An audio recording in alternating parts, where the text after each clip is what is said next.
మాయా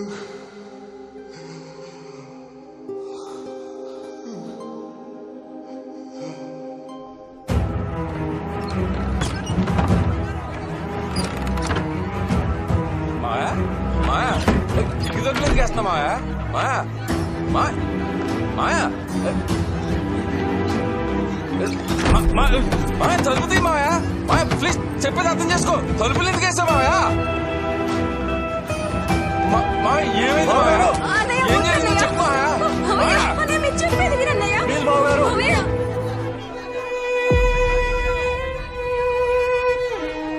ఏం జరిగింది మాయా నువ్వే చెప్పాలి మాయా ఏం చేస్తావు మాయా ప్లీజ్ మాయా దండం పెడతా మాయా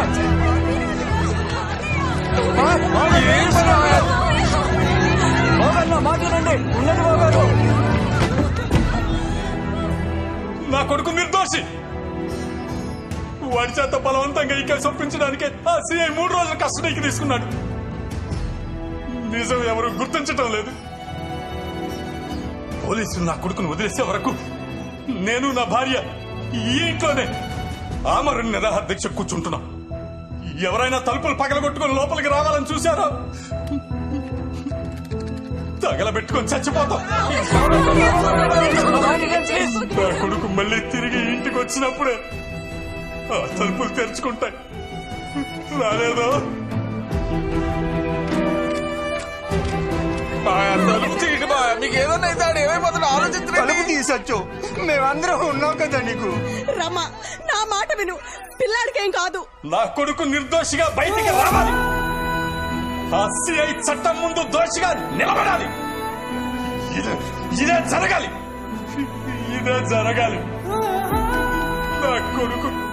నా కొడుకు బయటికి రావాలి. నా కొడుకు బయటికి రావాలి.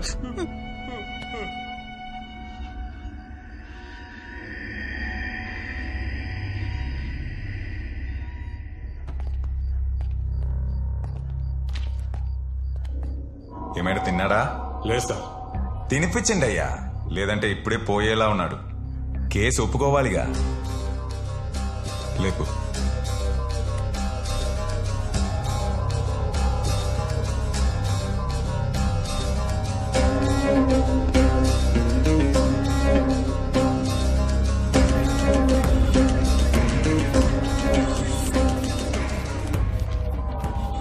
నువ్వే మర్డర్ చేసినట్లు ఒప్పుకున్నానని ఈ స్టేట్మెంట్లో సంతకం పెట్టరా.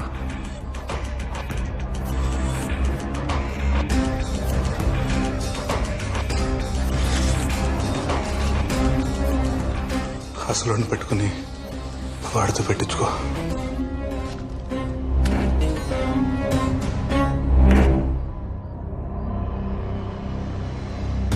రెడీ.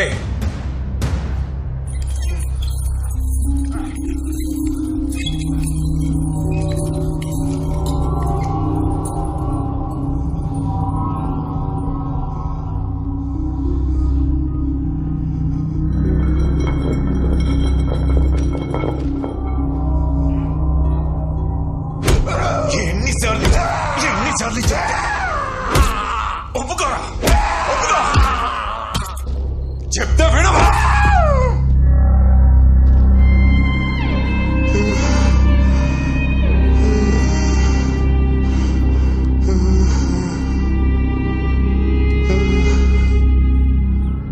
నిన్న రాత్రి నుంచి ఆమరణ నిరాహార దీక్ష కూర్చున్న అతని తల్లిదండ్రులకి సపోర్ట్ గా కాలనీ వాళ్ళు అలాగే ఫ్రెండ్స్ ఈ దీక్షలో పాల్గొంటున్నారు. వీళ్ళంతా సూర్యప్రకాష్ నిర్దోషి, ఎలాంటి తప్పు చేయలేదంటున్నారు. సూర్యప్రకాష్ ను విడుదల చేయకపోతే అతని తల్లిదండ్రులు ఎంతకైనా తెగించేలా కనిపిస్తున్నారు. మరోపక్క సిఐ కిషోర్ స్టేషన్ లో ఉన్న సూర్యప్రకాష్ ని ఎవరితోనూ కలవనివ్వటం లేదని తెలుస్తోంది.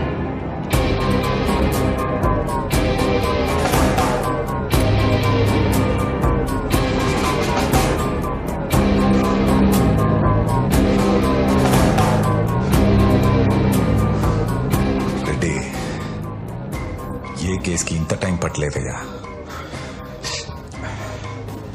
వాడిని నీట్గా రెడీ చేయి. రేపు పొద్దున వాడితో పని ఉంది.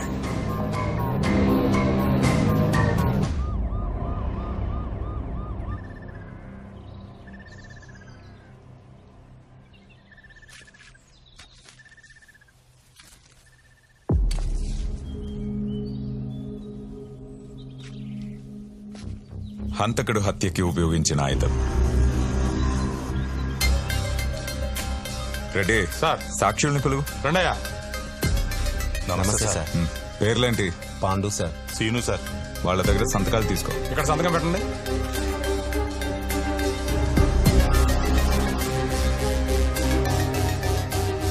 హత్య చేసినప్పుడు హంతకుడు వేసుకున్న షర్ట్.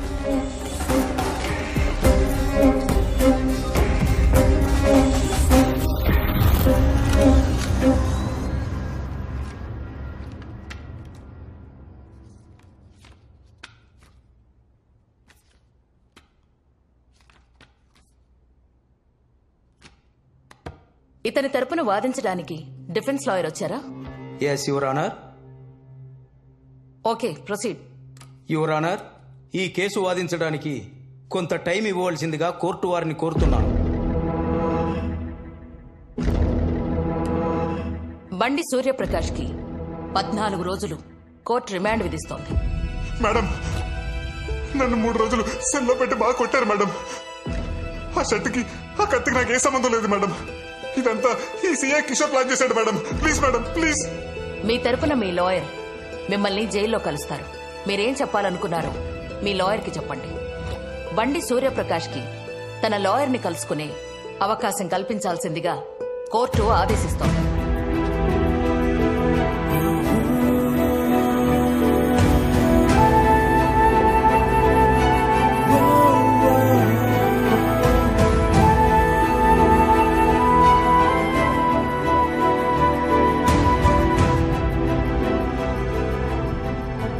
కోర్టు నాకు ఇచ్చిన లీగల్ ఎయిడ్ సర్వీస్ కూడా మేనేజ్ చేసి 14 days రిమాండ్ పడేలా చేశారు.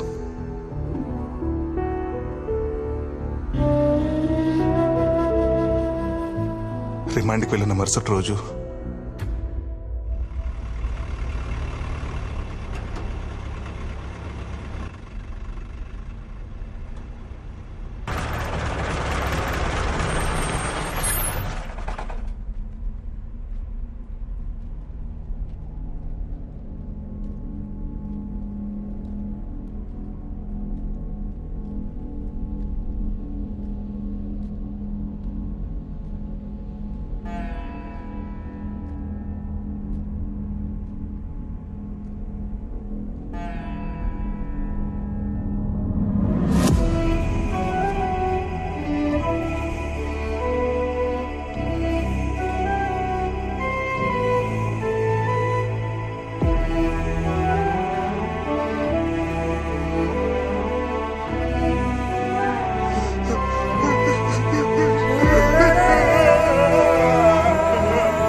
నాన్న, మనకెందుకురా ఏసీ? ఊరుకోండి నాన్న, ఈసారి అండ్లెక్క వంట. ఆ వేడి మీరు తట్టుకోలేరు.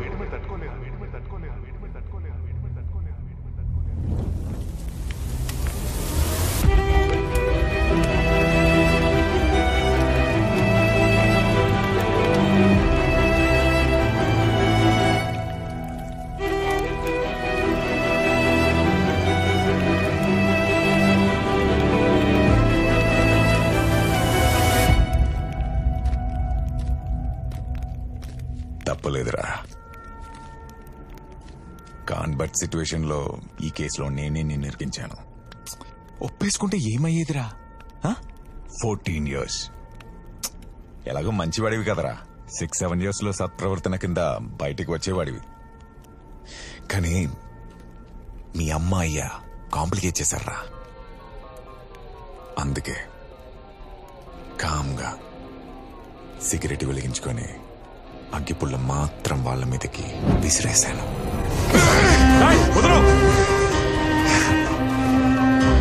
అప్పుడు బ్రతికిస్తారేమో అని చిన్న డౌట్ వచ్చిందిరా. మళ్ళీ ఇంకో సిగరెట్, ఇంకో అగ్గిపల్ల.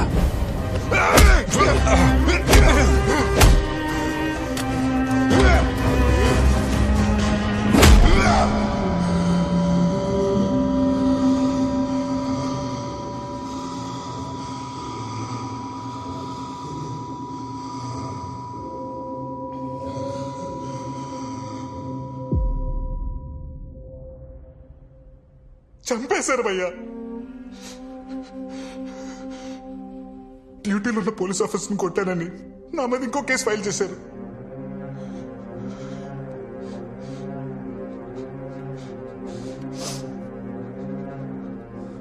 మరి ఈ విషయం కోర్టుకు చెప్పాల్సింది కదా భయ్యా. వాడే చెప్పాడని ప్రూవ్ చేయాలంటే నేను కోర్టుకు వెళ్ళాలి. అదే వాడినే చంపాలంటే ఈ జైలు దాటితే చాలనిపించింది.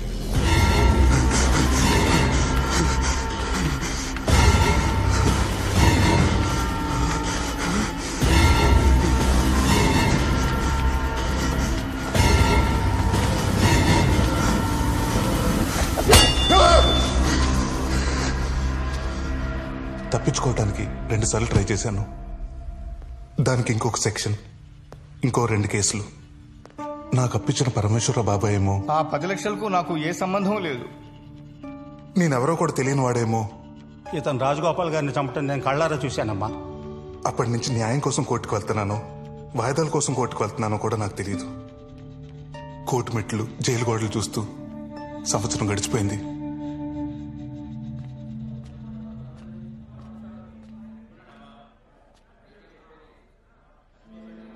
నేను కలవడానికి మీనాక్షి వాళ్ళ నాన్నగారు వచ్చారు. రండి అంకుల్.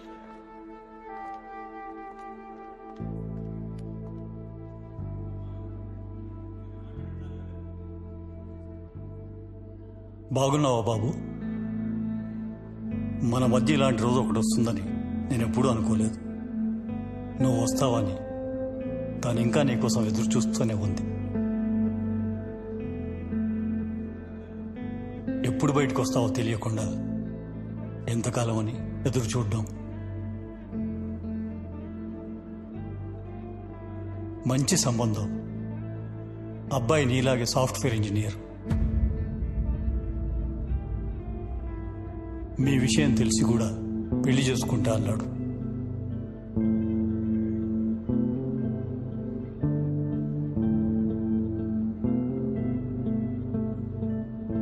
నిజమే మీనాక్షి, నేనెప్పుడు వస్తానో తెలియదు. అసలు వస్తానా రానో కూడా తెలియదు. వచ్చిన జాబ్ నుంచి ఇంటికి రావటానికి, జైలు నుంచి ఇంటికి రావటానికి చాలా తేడా ఉంది. నన్ను ప్రేమించినందుకు నీకు శిక్ష పడకూడదు. Advance happy married life Meenakshi.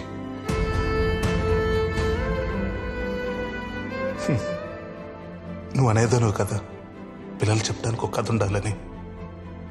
అవును, ఇప్పుడు అది నీకుంది. బాయ్.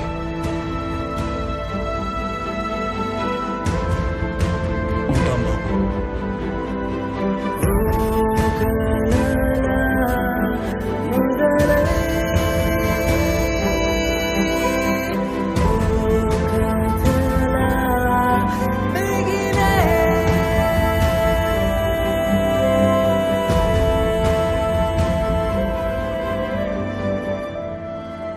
ములాఖత్ అంటే మామూలుగా మాట్లాడడానికి వస్తారనుకున్నాను కానీ ఇలాంటి డెసిషన్ తీసుకుంటారనుకోలేదు బా. నువ్వేం డెసిషన్ తీసుకున్నావురా? నేనేం డెసిషన్ తీసుకుంటాను? రే, నన్ను కలవటానికి ఇంకెప్పుడు ములాఖాతుకు రావద్దు బా. నువ్వు ఇక్కడికి వస్తున్నావని ఆ కిషోర్ గడికి తెలిస్తే నేనేమైనా చేస్తాడు. ఆయన నేను చూసుకుంటానులే బా. ఆయన నువ్వు లోపలికి వెళ్ళు. నేను ఇష్టపడే వాళ్ళందరూ నా లైఫ్లో నా కాకుండా దూరం అయిపోయారు. ఇక నాకు మిగిలేదు నువ్వేరా. ఈ కేసుల నుండి బయటకు వస్తే నన్ను తీసుకెళ్ళటానికి రా. ఇక్కడే పోతే నా శవాన్ని తీసుకెళ్ళటానికి రా. నన్ను రావద్దనకరా. నేను చూడకుండా నేను ఉండలేనురా. రే బా, చిన్నప్పటి నుంచి నేను వదిలి ఎప్పుడూ లేనురా బా. నా వల్ల కాదురా బా. నన్ను అర్థం చేస్తారా ప్లీజ్ రా బా.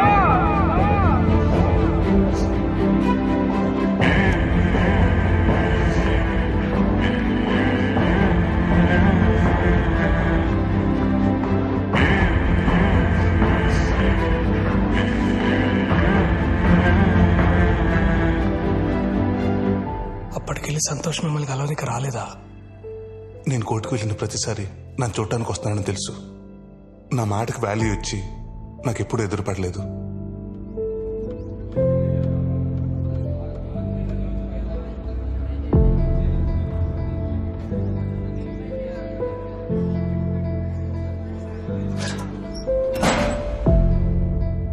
ఆ తర్వాత మీడియా నా గురించి రాయటం మానేసి, జనాలు నా గురించి మాట్లాడుకోవడం మానేసి, న్యాయం నన్ను పలకరించడం మానేసి 5 ఏళ్ళైంది.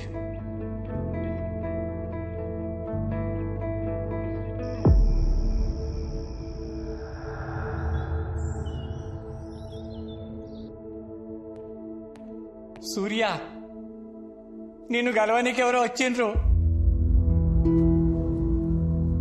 ఏంది ఆలోచిస్తున్నావు? నిన్నెవ్వరు గలవక 4 ఏళ్ళాయి. పోయి కలవరాదు?